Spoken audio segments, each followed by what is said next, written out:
आदरणीय मुनि जी, अंतस्थ विराजमान पूज्य गुरुदेव के श्री चरणों में वंदन।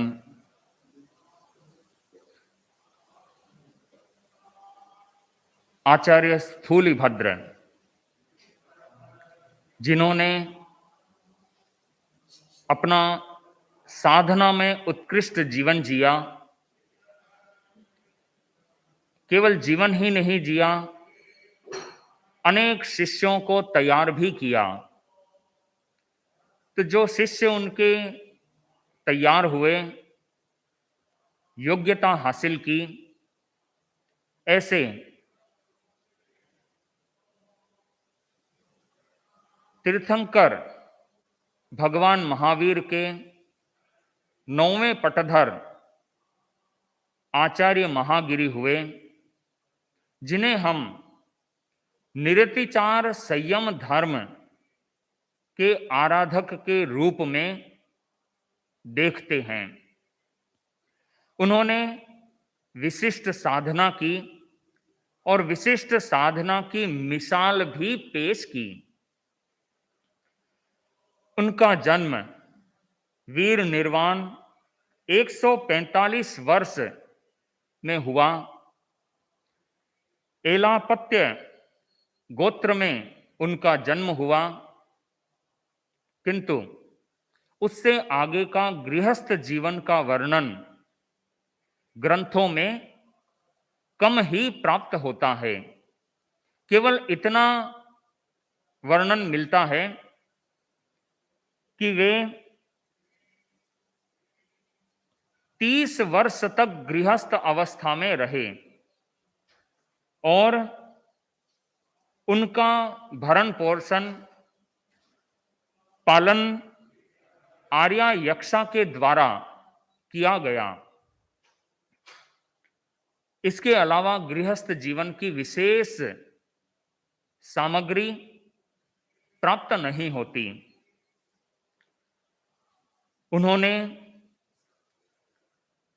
30 वर्ष की उम्र में संसार से विरक्त होकर श्रुतधर आचार्य स्थूलिभद्र के पास दीक्षा ग्रहण की, संयम ग्रहण किया।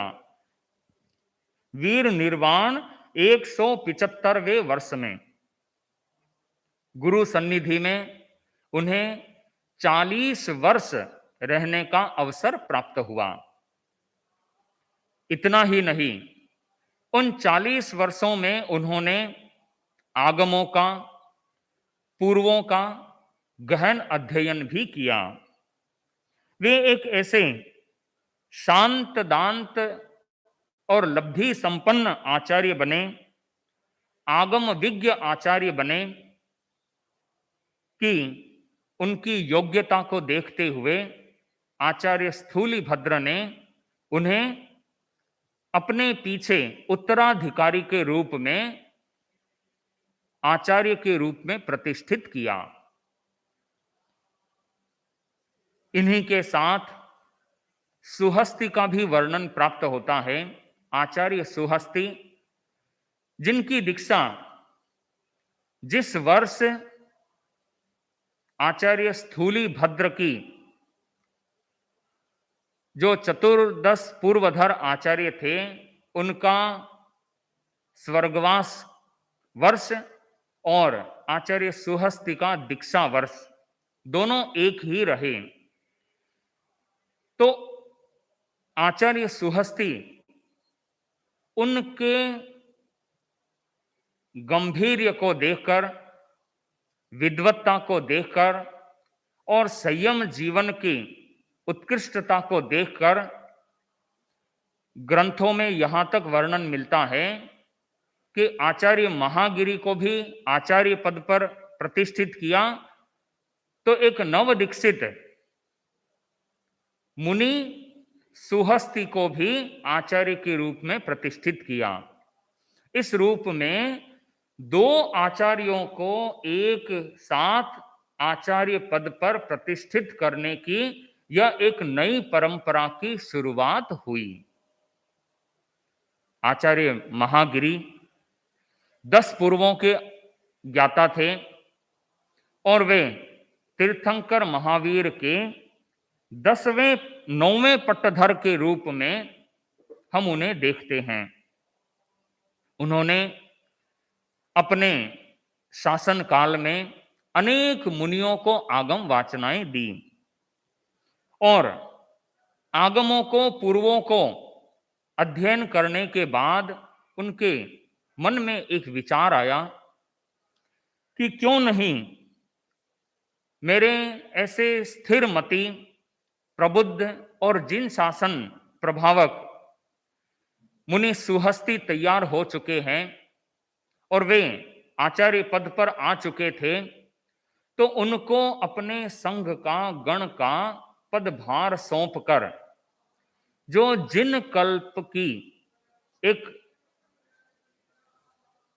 साधना की परंपरा कि जो धीमे धीमे लुप्त प्राय होती जा रही थी, उसे मैं क्यों नहीं पुनर्जीवित करूं और जिन कल्प रूपी, जिन कल्प तुल्य विशिष्ट अभिग्रह युक्त तप को मैं स्वीकार करूं। उन्होंने केवल चिंतन ही नहीं किया, अपने साथी गुरु भाई आचार्य सुहस्ती को अपने गण की भी बागडोर सौंप कर और आत्म विशुद्धि कारक ऐसे विशिष्ट तप में वे लीन भी हो गए, जिसमें अभिग्रह युक्त तप होता था और अभिग्रह तप के साथ उन्होंने वनों में, जंगलों में, शमशान भूमि में जाकर के विशिष्ट ध्यान साधना भी की और वे विशिष्ट ध्यान साधना में लीन होकर अपने आप को विशिष्ट कर्म निर्जरा की तरफ आगे बढ़ाते रहे। उन्हें जंगलों में भयानक जंगली जानवरों के उपसर्ग भी हुए, तो वहां शमशान भूमि में जब वे ध्यानस्थ होते तो वहां कई बार देवकृत उपसर्गों को भी उन्होंने सहन किया और विशिष्ट निर्जरा के भागी बने। आत्म कल्याण का विशिष्ट पथ उन्होंने स्वीकार किया। ऐसे लब्धि संपन्न और मेधावी आचार्य, गंभीर धीर आचार्य, विशिष्ट अभिग्रह युक्त तप की साधना में लीन हुए। उन्हें न तो अपने शिष्यों से ज्यादा मोह रहा, न अपने शरीर पर मोह रहा। उन्होंने अभिग्रह युक्त जो साधना शुरू की, तपस्या शुरू की, उसका एक बड़ा ही विशेष घटना प्रसंग का उल्लेख मिलता है कि एक बार पाटलिपुत्र नगर में से बाहर वे साधना रत थे। पाटलिपुत्र वही नगर कि जिसे आज के समय में पटना कहा जाता है। बिहार का वह विशेष, मगध का वह विशेष क्षेत्र कि जहां पर जैन मुनियों का, जैन आचार्यों का विचरण हमेशा होता ही रहता था। तो वे आचार्य महागिरी एकल विहारी साधना करते हुए पाटलिपुत्र के बाहर साधना रत थे, अभिग्रह युक्त तपस्या में लीन थे। एक बार वसुभूति सेठ के यहां वे पारने के दिन पधारे। संयोग ऐसा बना कि वहां पर पहले से ही आचार्य सुहस्ती का भी पार्पण हो चुका था और वे उस श्रेष्ठी सेठ वसुभूति को पारिवारिक सेवा करवा रहे थे। पूरा परिवार सामने बैठा था, उन्हें धर्मोपदेशना दे रहे थे और इतने में अभिग्रहधारी आचार्य महागिरी का पदार्पण हुआ। तो आपको पता ही है कि जब कोई व्यक्ति साधक तपस्या में लीन होता है तो वह अपने शरीर से भी निर्मोही हो जाता है। तो वे तपस्या में लीन हो चुके थे और कृशकाय हो चुके थे। और जब तपस्या में लीन थे, साधना रत थे, तो उनका शरीर भी जो पहले था उससे कुछ कमजोर हो चुका था। तो वे मंद मंद गति से चल करके अपने अभिग्रह युक्त तप के पारने के लिए उस सेठ वसुभूति के घर पर आ गए। दरवाजा खुला था, अंदर आए। जैसे ही उन्हें आचार्य सुहस्ती ने देखा, देखते ही झट से पट से उठे, उठकर उनके सामने गए, उन्हें सम्मान दिया। केवल सम्मान ही नहीं दिया, उनका सत्कार किया, उनको वंदन किया। अब सेठ वसुभूति यह सारा दृश्य आश्चर्य मिश्रित नयनों से निहार रहा था। उसे समझ में नहीं आया कि आचार्य सुहस्ती खड़े क्यों हुए। वे मुनि आचार्य महागिरी धीमे धीमे मंद मंद गति से अंदर गए। अंदर जाकर के प्रासुक भोजन की ऐशना की, किंतु उनका अभिग्रह भी था कि मैं ऐसा प्रांत, नीरस और प्रक्षेप योग्य, अर्थात जिसे व्यक्ति बासी भोजन मान करके अपने खाने के योग्य नहीं समझता और उसे निकाल देता है, अपने भोजन से अलग कर देता है, ऐसा भोजन मिलेगा, आहार मिलेगा तो ही मैं मेरी तपस्या का पारना करूंगा। यह अभिग्रह उनके था। अब वे वहां पर वह प्रक्षेप योग्य नीरस भोजन, आहार गवेषणा की, किंतु उस सेठ के यहां नहीं हुआ। वे वहां से पुनः मुड़े और अपनी मंद मंद गति से इरिया समिति में चलते हुए वहां से बाहर निकल गए और अन्य घरों में भिक्षा के लिए गवेषणा करने लगे। आचार्य सुहस्ती उन्हें दरवाजे तक पहुंचाकर पुनः वापिस आए तो सेठ वसुभूति से रहा नहीं गया और उसने आचार्य सुहस्ती को वंदन करते हुए पूछा कि गुरुदेव, ये मुनि कौन थे कि जिसको आप आचार्य होते हुए इन्हें इतना सम्मान दिया, इतना सत्कार किया। तो आचार्य सुहस्ती ने क्या जवाब दिया? ममई ते गुरु वह, कि ये मेरे गुरु थे, मैंने इनके पास आगमों का अध्ययन किया, पूर्वों का अध्ययन किया, तो ये मेरे शिक्षा गुरु के रूप में आचार्य महागिरी थे। जैसे यह सुना, सुनते ही उस सेठ के मन में भी बड़ा अहोभाव जागा।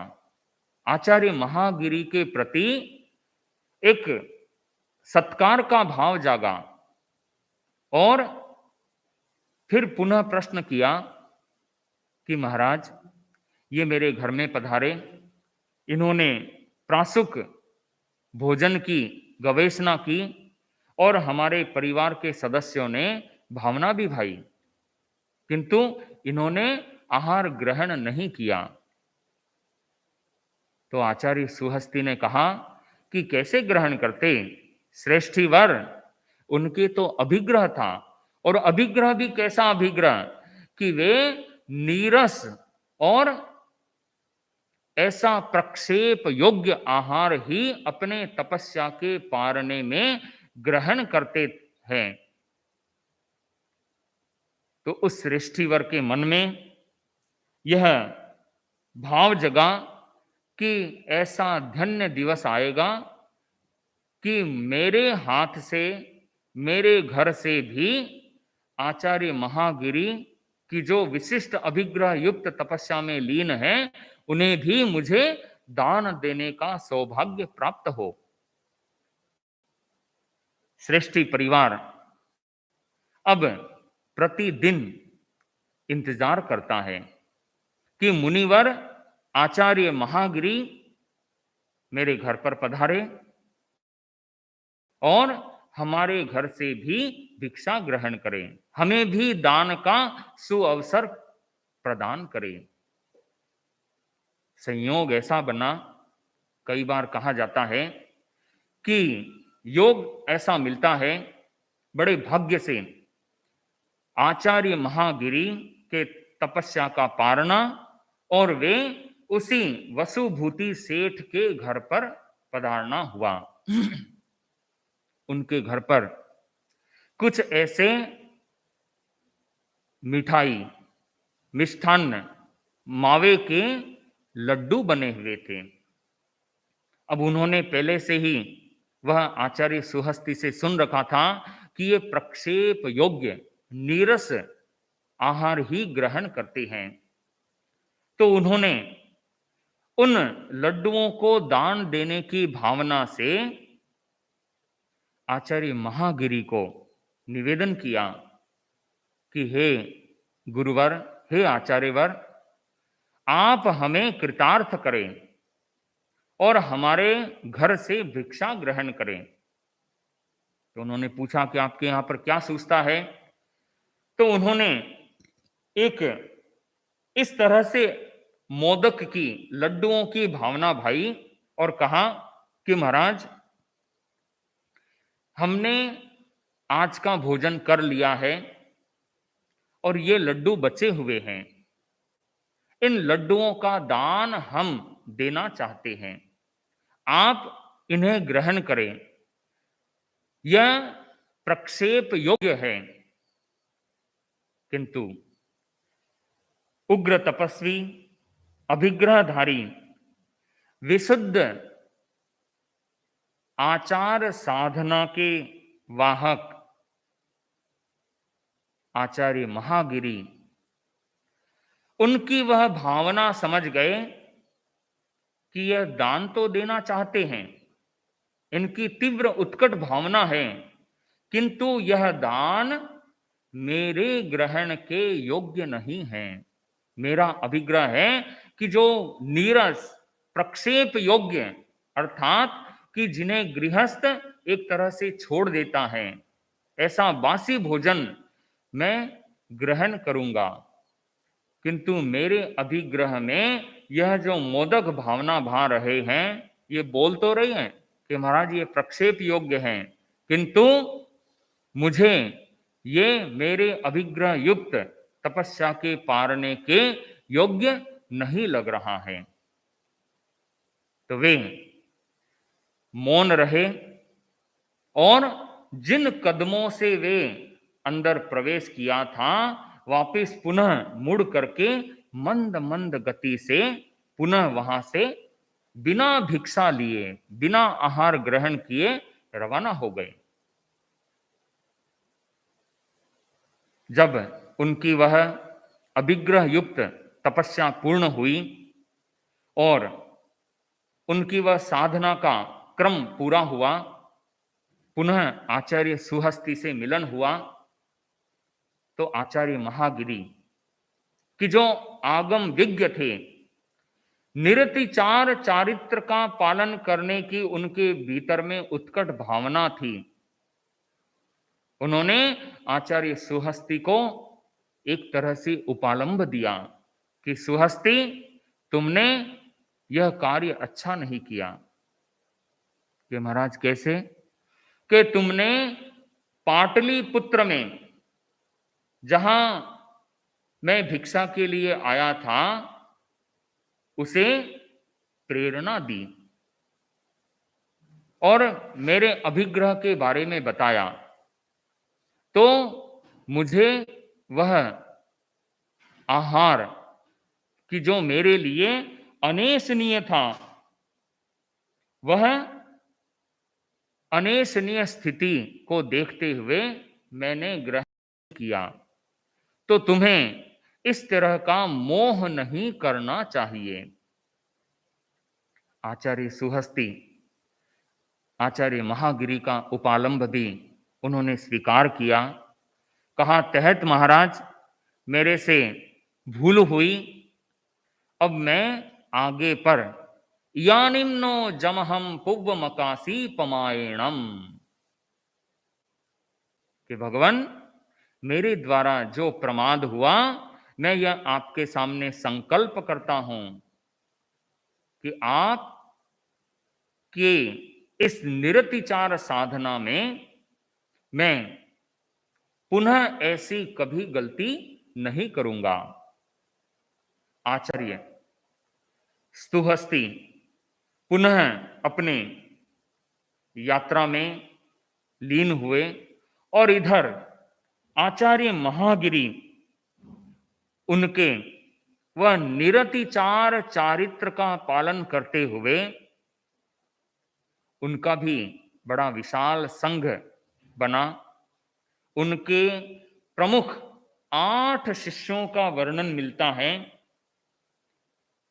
कल्प सूत्र स्थविरावली में, और उन शिष्यों के नाम भी मिलते हैं उत्तर, बलिसह, धनाढ्य, श्री आढ्य, कौंडिन्य, नाग, नागमित्र और रोहगुप्त।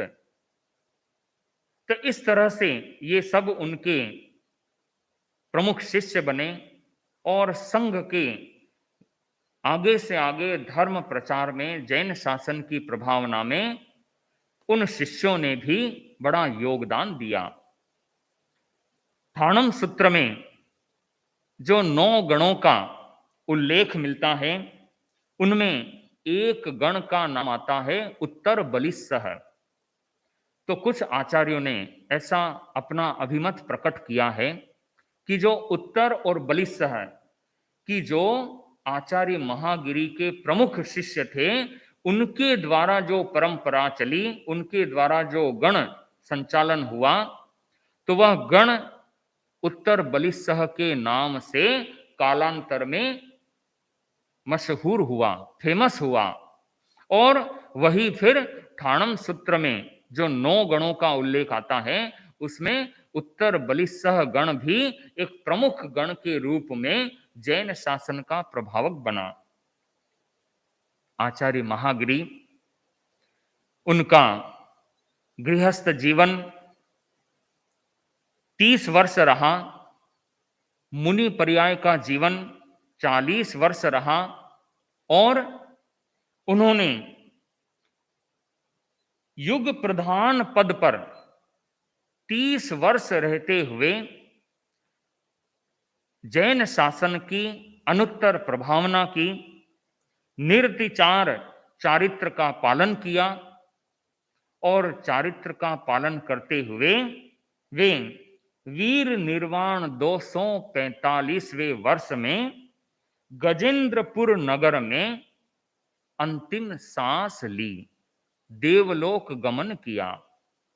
तो ऐसे आचार्य महागिरी की जो विशिष्ट लब्धिधर आचार्य थे, जिन कल्पी तुल्य साधना और तप के संवाहक थे, ऐसे महान भगवान महावीर के 9वें पटधर आचार्य महागिरी के चरणों में हम वंदन करते हैं। उससे अगले भगवान महावीर के 10वें पट्टधर आचार्य सुहस्ती की जो अनेक विशेषताओं के धनी थे और महागिरि से जिन्होंने आगम और पूर्वों का अध्ययन किया था, वीर निर्वाण 191 वर्ष में जिनका जन्म हुआ था, वशिष्ठ गोत्र में जन्म हुआ और इनके भी गृहस्थ जीवन का कोई विशेष उल्लेख प्राप्त नहीं होता। आचार्य महागिरि और आचार्य सुहस्ती दोनों ही आचार्यों का गृहस्थ अवस्था में पालन पोषण केवल इतना सा प्राप्त होता है, आर्या यक्षा के द्वारा हुआ। अब किस रूप में हुआ, कहां हुआ, कैसे हुआ, यह सारा वर्णन प्राप्त नहीं होता। उन्होंने 23 वर्ष गृहस्थ जीवन में बिताए और आचार्य स्थूलिभद्र का जिस वर्ष स्वर्गवास हुआ, वीर निर्वाण 215वें वर्ष में उन्होंने मुनि दीक्षा स्वीकार की। इस रूप में उन्हें आचार्य स्थूलिभद्र के पास ज्यादा रहने का अवसर नहीं मिला, किंतु उनके गुरु भाई आचार्य महागिरि के साथ में उन्होंने लंबा काल बिताया और लंबा काल बिताते हुए वे बड़े योग्य प्रशासक बन गए। और प्रशासक ही नहीं, उनकी जैन शासन की धर्म प्रभावना में एक विशिष्ट पहचान भी बनी। वे जिन शासन प्रभावक और जिन शासन यात्रा विस्तारक के रूप में हम उन्हें देखते हैं। आचार्य सुहस्ती जब आचार्य पद पर आए, उस समय वीर निर्वाण 245वां वर्ष चल रहा था। उसके पश्चात वे अलग अलग क्षेत्रों में विचरण करते रहे और विचरण करते हुए एक बार एक ऐसी घटना प्रसंग कि जो बड़ा ही रोमांचक और प्रेरणादायी ऐसा घटना प्रसंग बना। आचार्य सुहस्ती कौशाम्बी नगरी में विहरण कर रहे थे अपने बड़े समुदाय के साथ, और संयोग ऐसा बना कि उस समय 12 वर्षीय दुष्काल पड़ा। जैन शासन इन 12 वर्षीय अनेक बार के दुष्कालों में अलग अलग तरह से इन घात प्रत्याघात का ऐसा वातावरण बना कि जिन शासन का धीमे धीमे ह्रास होता गया।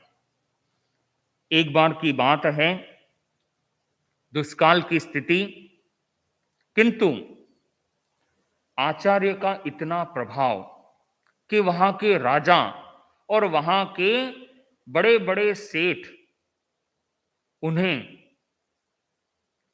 मुनियों को दान देने का उत्कट भावना, उत्कट लाभ लेने की भावना, तो वे मुनि गोचरी जाते और उस दुष्काल की स्थिति में भी अच्छा आहार उनको मिलता।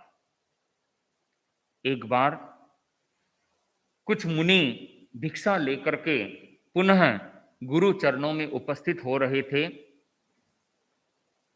रास्ते में एक रंक युवा मिल गया। रंक अर्थात भिखारी।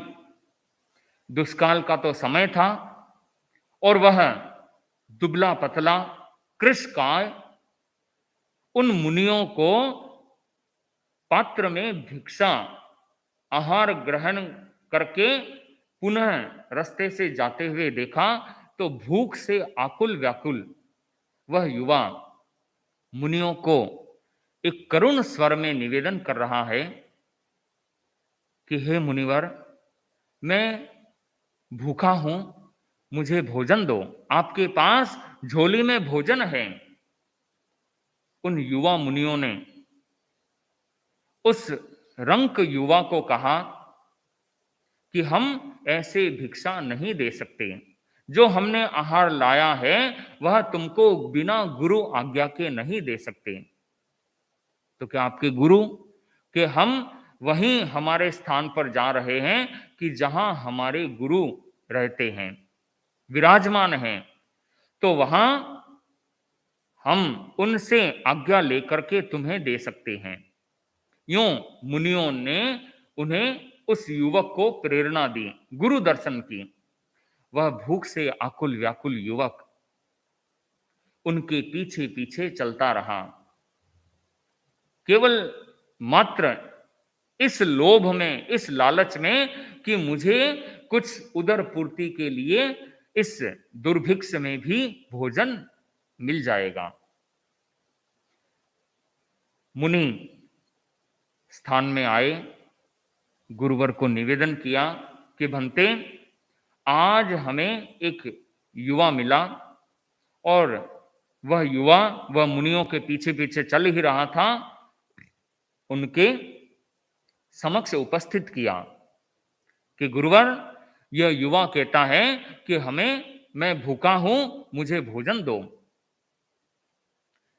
आचार्य ने करुणा वत्सलता बरसाते हुए कहा कि हे युवक, हम बिना तुम्हारे संयम ग्रहण किए असंयमी को भोजन देना हमें नहीं कलपता।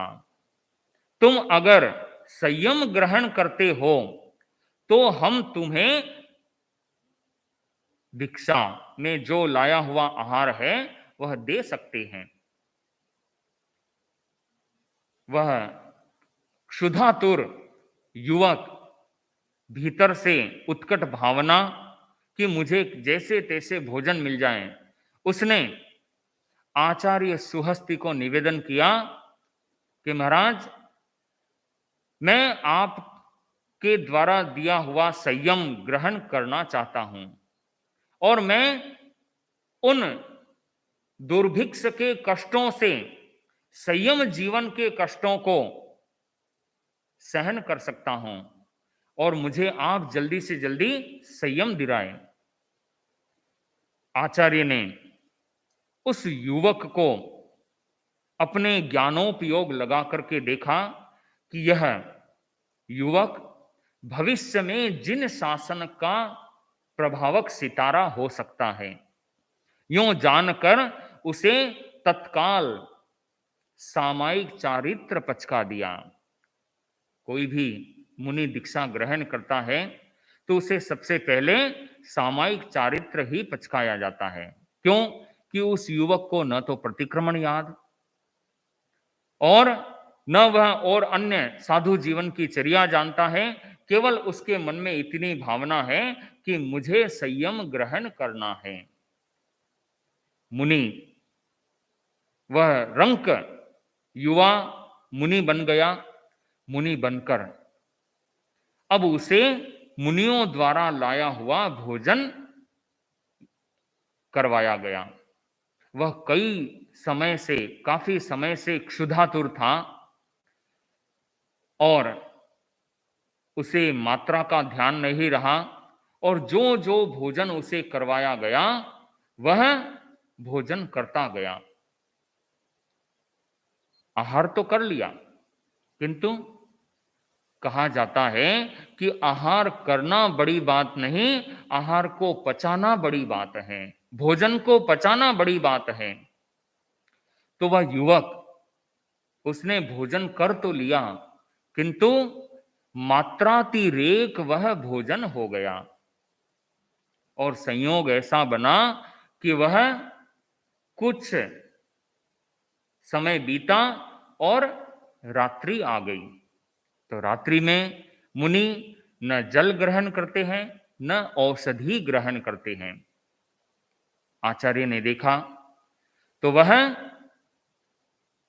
बीमारी से, अर्थात ज्यादा आहार करने के बाद वह अपच हुआ और मात्रातिरेक होने के कारण वह तड़प रहा है।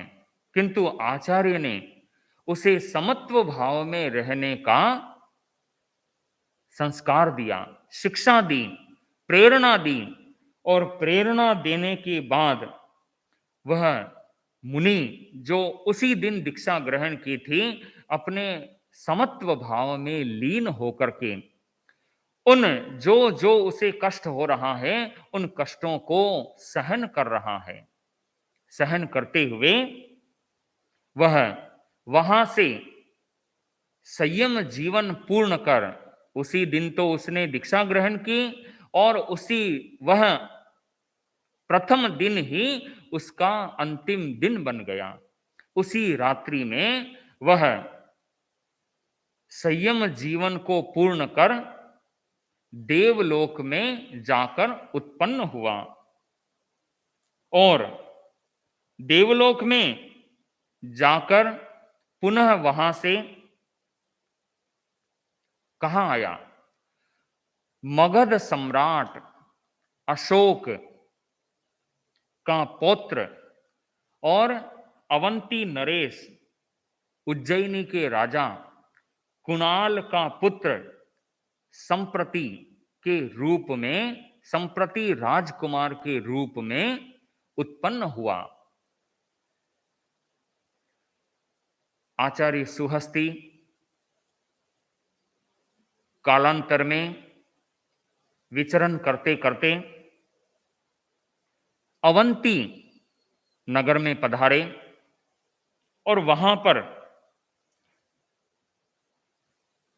जहां राजकुमार संप्रति महल में बैठा गवाक्ष से नजर को और नगर के आने जाने वाले लोगों को निहार रहा था, वहीं पर उसी मार्ग से आचार्य सुहस्ती का भी पदार्पण हुआ। जैसे ही आचार्य सुहस्ती को देखा और उसके दिमाग में कुछ विचार उत्पन्न हुए कि मैंने ऐसे मुनियों को कहीं देखा है। वह देखते देखते आचार्य सुहस्ती के और स्वयं के पूर्व जन्म को पहुंच गया। उसे जाति स्मरण ज्ञान हो गया और उसने देखा कि अरे, ये आचार्य सुहस्ती कि जो मेरे महान उपकारक रहे हैं, और उन्होंने मुझे संयम जीवन दिया, और एक दिन का मेरा ऐसा संयम जीवन रहा कि मैं आज यहां पर अवंती नगर के राजा कुणाल के पुत्र के रूप में राजकुमार बना हूं। तत्काल गुरु के प्रति कृतज्ञता प्रकट करने की भाव आए, नीचे उतरा और गुरुदेव के समक्ष खड़ा हुआ। भंते, मैं अवंतिका राजकुमार संप्रति आपके सामने उपस्थित हूं। वंदन किया और निवेदन किया कि गुरुदेव, मैं कौन हूं, आपने पहचाना? तत्काल आचार्य सुहस्ती ने भी अपना ज्ञानोपयोग लगाकर कहा कि तुम वही रंक युवा मुनि कि जिन्होंने मेरा शिष्यत्व ग्रहण किया था। तत्काल वह राजकुमार नतमस्तक होकर गुरु चरणों में गिर गया कि भगवान, आपने भी मुझे पहचान लिया। मुझे तो जाति स्मरण ज्ञान से यह बात पता चली, और आपने तो अपने ज्ञानोपयोग से मुझे पहचान लिया। अब वह गुरु के प्रति अनन्य भक्ति करता है। श्रावक के 12 व्रतों को उसने स्वीकार कर लिया और निवेदन किया कि भंते, अब आप मुझे ऐसी कोई सेवा मार्गदर्शन प्रदान करें कि मैं जिन शासन की प्रभावना किस तरह से कर सकूं। आचार्य सुहस्ती ने उसे केवल 12 व्रती श्रावक ही नहीं बनाया, जिन शासन के विहार के लिए अर्थात मुनि जिधर जिधर विहार करते थे उनके विस्तार के लिए कहा कि तुम्हारा इतना बड़ा राज्य है और इस राज्य में तुम इसके बाहर भी जहां जहां मुनि विचरण कर सकते हैं ऐसे जगह की, ऐसे क्षेत्रों की खोज करो। उस राजा संप्रति ने, कि जो राजकुमार था फिर बाद में राजा बन गया, उसने जिन शासन की इस रूप में प्रभावना की कि जो जिन शासन एक आर्य क्षेत्र में एक छोटे जगह में बंधा हुआ था, मगध मथुरा और इधर के क्षेत्र में बंधा हुआ था, उसे विस्तार देने का प्रयास किया, उसकी योजना बनाई और उसने अपने जो राज कर्मचारी थे उन्हें मुनि वेश पहनाकर कहा कि जाओ अमुक अमुक क्षेत्रों में तुम आगे से आगे जा करके जैन मुनि की चर्या के बारे में लोगों को बताओ। वे जाते जैन मुनि का वेश ग्रहण करके और लोगों को मुनि चर्या के बारे में बताते।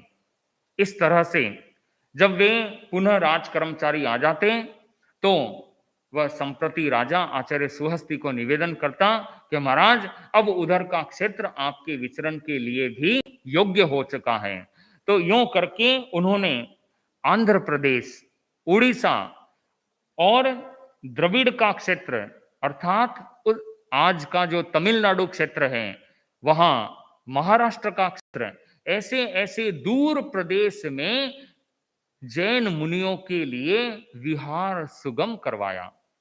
तो यह जो विहार क्षेत्र विस्तारक के रूप में हम राजा संप्रति को देखते हैं कि उसने जिन शासन की इस तरह से बड़ी प्रभावना की।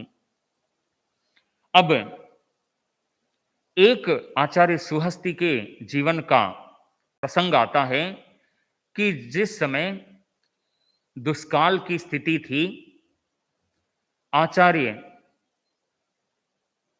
महागिरी साधना में लीन थे और आचार्य सुहस्ती कि जिनका भक्त कौन था? राजा था। राजा ने अपनी प्रजा को, सेठ लोगों को यह आज्ञा प्रदान कर दी कि मुनियों को तुम अच्छे से अच्छा आहार दान में दिया करो और उस संबंध में जो भी खर्चा आएगा वह मैं दूंगा। तो मुनियों के लिए वह काल, जो दुष्काल का काल कि जिस समय भोजन की दुर्लभता थी, वहां मिलने तो लग गया, किंतु एक तरह से धीमे धीमे शिथिलाचार की जो साधुचर्या में शिथिलाचार की परंपरा की शुरुआत हुई, प्रारंभ हुआ। और जब आचार्य महागिरी को यह पता चला, उन्होंने आचार्य सुहस्ती को उपालंब दिया कि सुहस्ती, तुम एक आगम विज्ञ आचार्य होते हुए शिष्यों के मोह में आकर के यह तुमने क्या किया?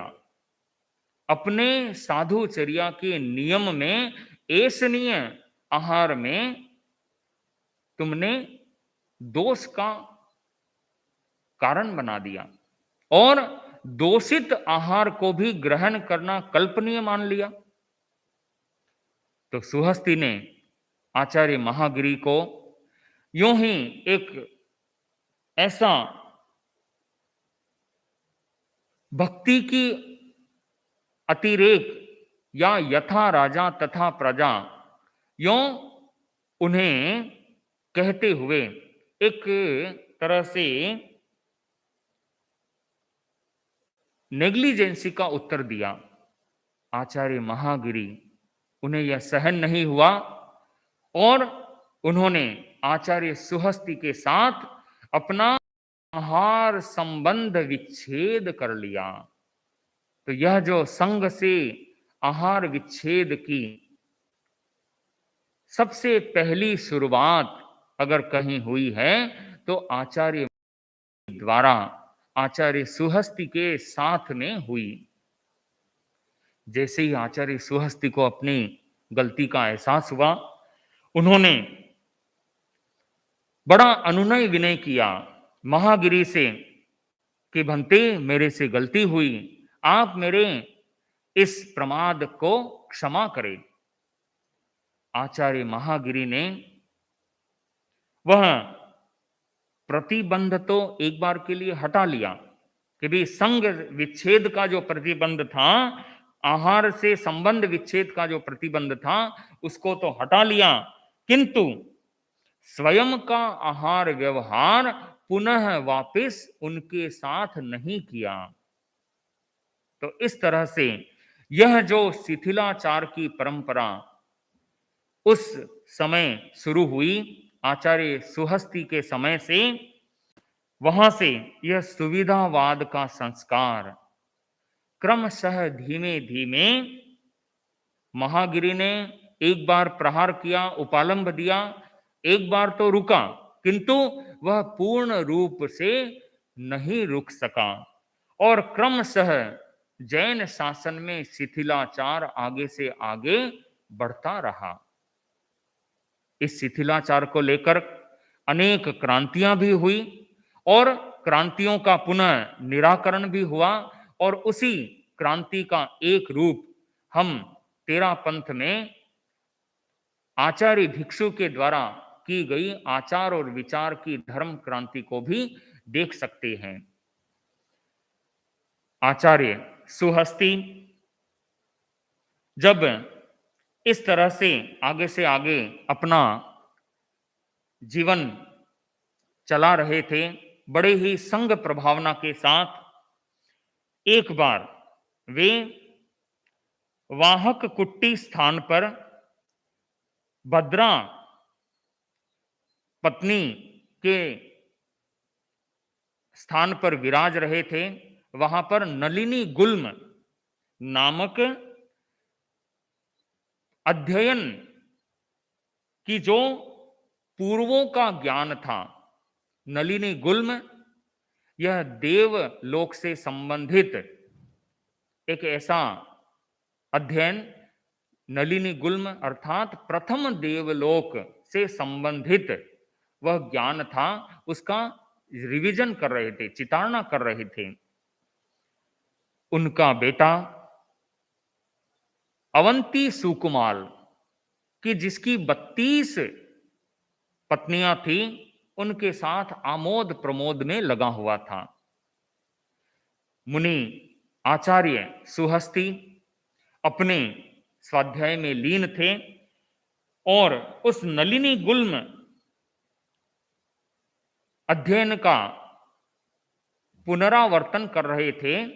संयोग ऐसा बना कि वह अवंती सुकुमाल के कानों में नलिनी गुल्म शब्द पड़ा। अब जैसे ही वह शब्द पड़ा, पढ़ते ही अवंती सुकुमाल को जाति स्मरण ज्ञान हुआ कि मैंने भी कहीं न कहीं यह शब्द सुना है। अब वे क्या करते हैं, अवंती सुकुमाल सोच रहा है कि यह नवीनी गुल्म क्या है, और सोचते सोचते उसे वह जन्म याद आ गया कि मैं भी नवीनी गुल्म का जो दैविक विमान है उसमें उत्पन्न हुआ था और मैंने मुनि जीवन की साधना की थी, उसी का प्रतिफल के रूप में मुझे यह नलिनी गुल्म विमान का दैविक भौतिक सुख समृद्धि प्राप्त हुई थी। अब वह उत्कट हो गया कि मुझे नलिनी गुल्म विमान में पुनः उत्पन्न होना है। आचार्य सुहस्ति के चरणों में पहुंचा, निवेदन किया कि भंते, मुझे संयम जीवन स्वीकार करना है। आचार्य ने पूछा क्यों करना है? कि भंते, मुझे नलिनी गुल्म कि जिसका आप स्वाध्याय कर रहे थे, वहां मैं पहले भी उत्पन्न हुआ था और मुझे आगे भी वहां उत्पन्न होने की भावना है। आचार्य ने उसे आश्वस्त किया कि यह नलिनी गुल्म के लिए तुम संयम स्वीकार मत करो। यह मन में सोचो कि मुझे निरतिचार संयम पालन करना है। और वह इस तरह से आचार्य की प्रेरणा प्राप्त करके संयम जीवन स्वीकार किया। अब देखो, जिस दिन संयम स्वीकार करता है, कहाँ उसका सुकोमल शरीर और कहाँ वह एक मन में भावना रखते हुए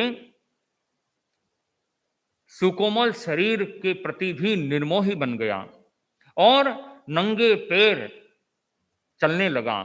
अब वह सुकोमल शरीर से नंगे पैर, कांटे पत्थर, उससे उसके पैरों में घाव हो गया। घाव होकर के और पैरों से खून निकलने लगा, फिर भी उसको सहन करता है। और जिस दिन संयम जीवन स्वीकार किया, उसी दिन उन्होंने अनशन भी स्वीकार कर लिया। किस लिए? कि मुझे उत्कृष्ट साधना करनी है। वह अनशन स्वीकार करके शमशान भूमि में गए, वहां पर साधु की प्रतिमा को स्वीकार किया और स्वीकार करते ही उन्हें घोर उपसर्ग कष्ट का की अनुभूति होने लगी। किस रूप में? कि उनके पैर से खून निकलता है, तो उस खून की सुगंध से वहां पर श्रीगालिनी अपने बच्चों के साथ, श्रीगालिनी अर्थात ऐसी लोमड़ी कि जो अपने बच्चों के साथ स्मशान भूमि में जाती है और जहां कहीं भी शव या मांस मिलता है उसको ग्रहण करती है, तो वह मुनि के तलवे को चाटना शुरू किया। केवल चाटना ही शुरू नहीं किया, उनको चट चट करके खाना भी शुरू कर दिया। मुनि साधु की प्रतिमा में स्थित थे, अनशन स्वीकार किया हुआ था, समत्व भावना की उत्कृष्ट स्थिति में थे और उन उपसर्गों को, कष्टों को सहन करते हुए अब वह श्रीगालिनी और उसके बच्चे उस सुकोमल शरीर को क्या कर रहे हैं? यूं नोच नोच करके खा रहे हैं। अपन कल्पना कर सकते हैं कि उन मुनियों की वेदना, कितनी उत्कट वेदना, उसको भी उन्होंने सहन किया। ग्रंथों में यहां तक वर्णन आता है कि उनका सुकोमल शरीर का जो मांस था, पैरों का मांस प्रथम प्रहर में खा लिया, दूसरे प्रहर में उन्होंने शरीर के बीच के हिस्से का मांस खाया और तीसरे प्रहर में जाते जाते हड्डियां बच गई और मांस शरीर का जितना था ठेठ मस्तिष्क तक भी उन्होंने मांस को नोच नोच करके खा लिया। फिर भी मुनि उस उत्कृष्ट स्थिति को सहन करते हैं और सहन करने का परिणाम यह होता है कि जैसी उनकी भावना थी कि मुझे नलिनी गुल्म विमान में जाना है, तो उसी भावना के अनुरूप वहां से वह देवलोक होते हैं और देव गति में जाकर के उत्पन्न होते हैं। आचार्य सुहस्ती कि जिनके चरणों में उन्होंने संयम ग्रहण किया था, अब पीछे से क्या होता है कि उनकी 32 पत्नियों में से एक गर्भवती पत्नी थी, उसको छोड़कर 31 पत्नियां और उनकी मां वह शोक में विलापात करती हैं। विलापात करते हुए कहती हैं, आचार्य सुहस्ती से निवेदन करती हैं कि हे आर्यवर, हे गुरुवर, हमारे जो मुनि सुकुमाल अवंती दीक्षा ग्रहण की थी कहाँ है? तो उन आचार्य ने उनका सारा वृत्तांत सुनाया कि इस तरह से उन्होंने एक ही रात्रि में अपना जीवन धन्य बना लिया। यहां से वे मर करके और देव गति में जाकर उत्पन्न हो गए हैं। अब वह वहां जाती है, माता विलापात करती है और पत्नियां भी इतनी शोक विवल हुई, वह शोक भी उनके वैराग्य का कारण बना। 31 पत्नियां और एक माता उस रोग शोक की स्थिति को दूर करते हुए गुरुदेव के चरणों में पहुंचती हैं कि महाराज, हमारा जो सहारा था वह तो चला गया, अब हमारा भी इस जीवन से कोई मोह नहीं रहा, अब हम जीवन संयमी जीवन ग्रहण करना चाहते हैं। वह साध्वी बन जाती हैं और इस तरह से आचार्य सुहस्ती का यह जीवन बड़ा ही प्रेरणादायक, कि उन्होंने किस किस तरह से अपने शासन काल की, जिन शासन की प्रभावना की, उन्होंने 3 पदों को सुशोभित किया। वे गणाचार्य भी रहे, वाचनाचार्य भी बने और युग प्रधानाचार्य पद को भी सुशोभित किया। जो युग प्रधान पद की परंपरा चलती है कि जिसमें तेरा पंथ के नवमाचार्य आचार्य तुलसी आते हैं और आचार्य महाप्रज्ञ जी भी आते हैं, तो वह युग प्रधानाचार्य की जो परंपरा है वह आचार्य सुहस्ती और महागिरी से प्रारंभ हुई। तो ऐसे सुहस्ती के शिष्य समुदाय भी बड़ा विशाल था। उनके प्रभावशाली 12 शिष्य हुए हैं कि जिनका नाम आर्यरोहन, यशोभद्र, मेघगणी और इस तरह से उनके 12 शिष्यों का नामोल्लेख मिलता है। तो आचार्य सुहस्ती की जो मुनिचर्या के विहार क्षेत्र विस्तारक के रूप में हमारे सामने होते हैं, उन्होंने मुनिचर्या और साधु जीवन से संबंधित जो मगध क्षेत्र था, वहां से मुनियों को विहार करवाते करवाते दूर देश तक यात्रा की उन्होंने नई शुरुआत की। तो उनके शासन काल में सौराष्ट्र, गुजरात तक और इधर अवंती, उज्जैन तक अपना जिन शासन का विहार क्षेत्र निर्मित किया, और निर्मित ही नहीं किया, अवंती उज्जैनी जैन धर्म का एक प्रभावशाली क्षेत्र भी बन गया।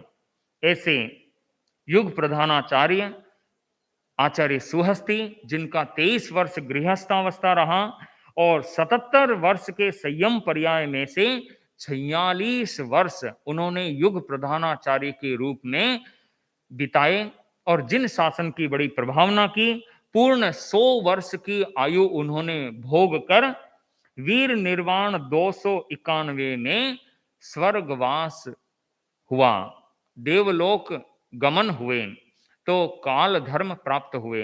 ऐसे महान आचार्य सुहस्ती के चरणों में हम बार बार प्रणति करते हैं कि जिन्होंने जिन शासन की बड़ी प्रभावना की और राजा संप्रति उन्हें भी जिन शासन की प्रभावना में योगभूत बनाया, ऐसे महान आचार्य को हम वंदन करते हैं और ऐसे इतिहास को पढ़ते हैं तो हमारा शौर्य जाग उठता है कि ऐसे शासन में हम जी रहे हैं कि जिसकी शासन की प्रभावना उन महान आचार्यों ने की है। तो हमें भी पीछे नहीं रहना है, आगे बढ़ना है। आचार्य श्री महाश्रमण जी के शासन काल में हम भी आगे से आगे जिन शासन की प्रभावना में योगभूत बनते रहे, इन्हीं भावों के साथ ओम अरहम। मंगल पाठ। चत्तारि मंगलम अरहंता मंगलम सिद्धा मंगलम साहू मंगलम केवली पन्नतो धम्मो मंगलम चत्तारि लोगुत्तमा अरहंता लोगुत्तमा सिद्धा लोगुत्तमा साहू लोगुत्तमा केवली पन्नतो धम्मो लोगुत्तमो चत्तारि शरणं पवज्जामि अरहंते शरणं पवज्जामि सिद्धे शरणं पवज्जामि साहू शरणं पवज्जामि केवली पन्नत्तम धम्मम शरणं पवज्जामि।